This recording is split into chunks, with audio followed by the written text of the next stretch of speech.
فقلت استغفروا ربكم إنه كان غفارا يرسل السماء عليكم مدرارا ويمددكم بأموال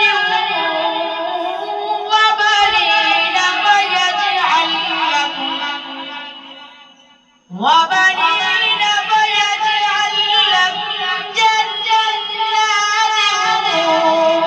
ويجعل لكم